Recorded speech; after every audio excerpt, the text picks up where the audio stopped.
Hey guys, what's up? Assalamualaikum. Selamat datang ke Pop Perspective.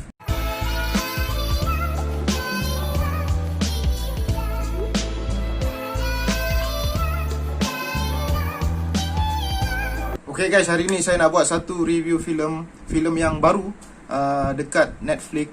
Sebuah filem adaptasi komik yang bertajuk The Old Guard. Sedikit info mengenai komik ini. Komik ini ditulis oleh Greg Rucka, salah seorang pemenang Eisner winning writer, dan dilukis oleh artis bernama Leonardo Fernandez yang terkenal dengan komik The Discipline, Deadpool, Punisher, Max. Dan antara karya Greg Rucka ni adalah Lazarus, Black Magic, Wonder Woman. Apa yang menarik mengenai filem The Old Guard ni adalah filem dan komiknya menggunakan penulis yang sama. So rata-rata saya rasa yang minat komik ni, yang follow komik ni akan rasa puas hati lah, sebab ada beberapa review yang saya tengok, diorang kata memang storyline dia setia kepada komik hampir semua. So itu untuk peminat komik, saya rasa sangat memberi satu kepuasan lah. Untuk orang yang tak baca komik ini macam saya pun tak tahu langsung ini adalah komik. Lepas saya tengok baru saya tahu ini adalah sebuah adaptasi komik.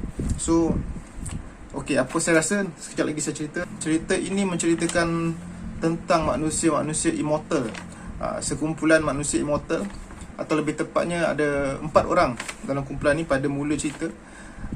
Diorang ni macam satu tim, satu squad yang kira macam askar upahan gitulah. Tapi diorang ni jenis yang berniat baik lah. Kira ada apa-apa tujuan baik untuk diorang, ada orang hire diorang akan buat. Dan permulaan cerita ni, diorang di-hire oleh seorang lelaki ni. Kononnya diorang ni nak pergi menyelamatkan kanak-kanak yang diculik yang ada di satu negara ni.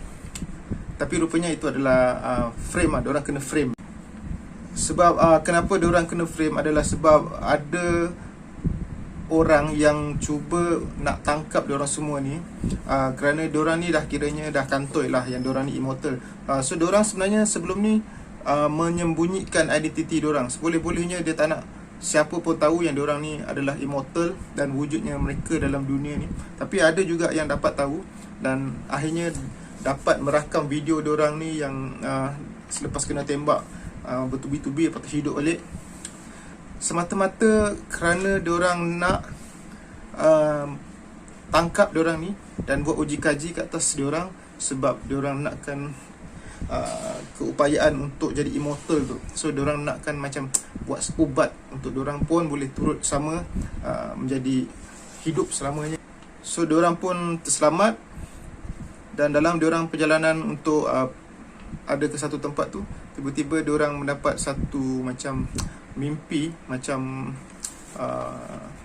imbasan yang wujudnya satu lagi seorang immortal yang baru. Setelah beratus tahun tak ada, hanya diorang 4 orang ni je, tiba-tiba muncul seorang perempuan, askar perempuan US Army yang dibunuh masa bertugas. Tiba-tiba dia kelar leher dia. Tiba-tiba esoknya didapati tak ada, langsung parut kat sini apa semua. Dan ketua kepada kumpulan ini adalah seorang perempuan yang digelar Andy, dan dia pergi menyelamatkan perempuan yang immortal baru tu daripada ditangkap oleh pihak berkuasa.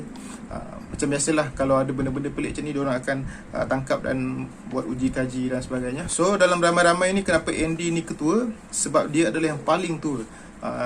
Hingga kan watak baru, perempuan yang baru, yang immortal baru tu tanya dia berapa tuanya dia, berapa usia dia. Dia kata tua, terlalu tua. So dalam filem ni tak ada disebutkan berapa umur dia, tapi ada hint-hint dan clue-clue yang ditinggalkan dalam tu yang mungkin menceritakan tuanya ni, sampaikan nama dia tu ada disebut dalam mitos Greek zaman dulu ataupun zaman-zaman era sebelum Masihi. So dijangka umur dia tu adalah setua itu. Mungkin yang kalau tengok awalnya rasa macam tak ada suspense, pasal watak-watak utamanya tu tak boleh mati kan, macam. So diorang kena tembak macam mana pun dia akan boleh hidup. Tapi ada satu perkara yang terjadi dalam ni lah yang membuatkan penulis pandai buat cerita ni menyelitkan juga unsur suspense tu. Dan diorang ni sebenarnya boleh mati, tapi bila tak tahu, sebab ada pernah salah seorang daripada mereka pernah mati. So berbalik kepada Immortal yang baru tadi, askar perempuan tu, pada mulanya dia tak nak ikutlah squad ni. Dia kata walaupun dia sedar kalau ada salah seorang ahli squad tu kata dekat dia, hidup sebagai Immortal ni kita tak boleh ada macam kaitan dengan orang lah, even dengan family, sebab family kita akan tua dan kita macam tu je. So kita akan hidup dalam kesedihan lah, macam orang-orang kita sekarang ni semua akan mati, meninggalkan dia kan. Tapi dia nekat juga tak nak ikut squad ni. Dia kata tak apa, biar dia balik dengan family dia lah. Dan okey lah, Andy ni pun benar kan. Sebelum tu diorang nak pergi ada satu tempat tu untuk menjalankan satu misi lah. Tapi dalam dia perjalanan dia nak balik tu, tiba-tiba ada sesuatu terjadi kepada Andy dan dia berpatah balik. So di situlah ada plot twistnya.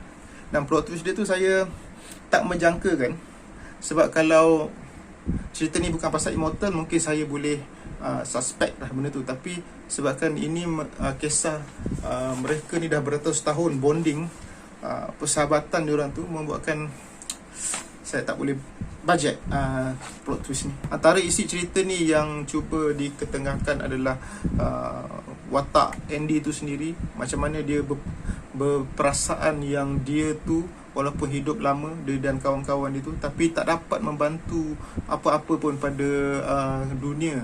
Tidak menyumbang apa-apa pun, sebab kejahatan, pembunuhan ke apa tetap berlaku di mana-mana.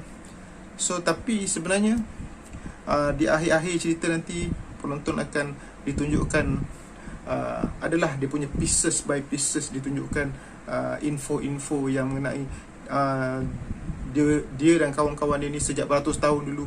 Ada saja benda yang diorang tolong dalam perang, tolong selesaikan apa-apa masalah, tolong orang, benda-benda yang agak besar juga, hingga masuk dalam paper, surat khabar.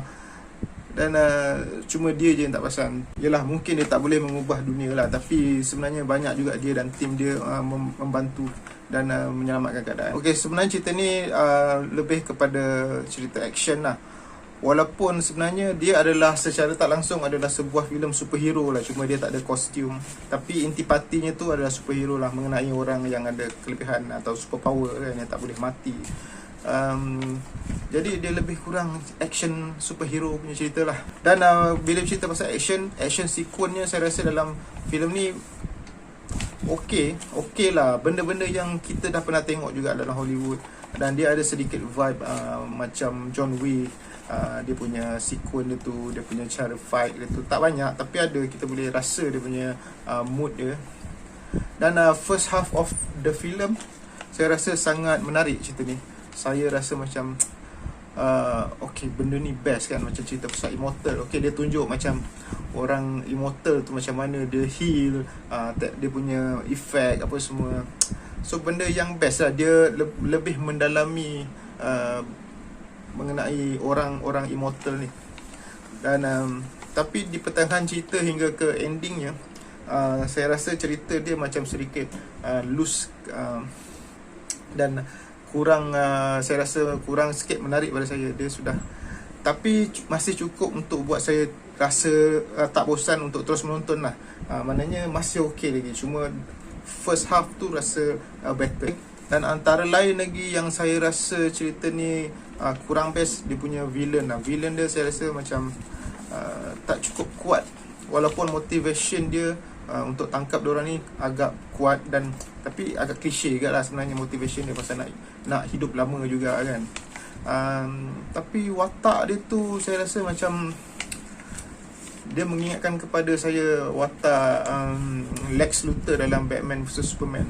Watak yang sengal-sengal gitu, watak orang muda kaya yang macam tu lah. Dan watak dia pun tak dipotretkan sebagai seorang yang sangat mengancamkan keadaan atau menggugat apa-apa. Dia macam just ada di situ kan. Tapi bila saya dapat tahu balik yang filem ini adalah adaptasi komik, dan komiknya rasa pun masih ongoing lagi, okey, saya mungkin faham lah kenapa dia punya villain dia digambarkan tak terlalu menggugat atau terlalu kuat ke apa. Sebab di akhir cerita ada post credit, post ke end saya tengok, tapi adalah satu bahagian menunjukkan kawan lama dia orang ni, tak boleh spoiler lah kan, menunjukkan satu hint yang kemungkinan besar untuk sambung tu memang ada lah. Pasal ni komik-komik dia pun masih ongoing. Dan watak tu yang asalnya adalah baik, tapi digembar-gemburkan. Saya ada baca, saya ada dengar review daripada luar. Dia kata mungkin dia ingin membalas dendam. Kenapa dia nak membalas dendam? Kena tengok filem ni. Dan mungkin itu akan menjadi villain yang lebih power. Sebabnya pun saya tak boleh cerita kat sini, spoiler. So secara overallnya, macam saya katalah, first half tu saya betul-betul suka. Second tu saya tak adalah tak suka. Masih saya rasa macam nak duduk tengok, dan tak rasa macam bila lah nak habis ni kan. Sebuah movie yang enjoyable. Okay, so kalau bintang daripada 5, saya rasa saya masih boleh bagi 3 lah. 3 bintang dari 5. Okay guys, saya rasa sampai sini saja dulu review saya. Jangan lupa menonton, masih baru di Netflix. That's about it. Terima kasih. Assalamualaikum. Oh ya, jangan lupa subscribe saya Box Perspektif. Tekan like kalau anda suka. Dan that's about it. Assalamualaikum. Peace out.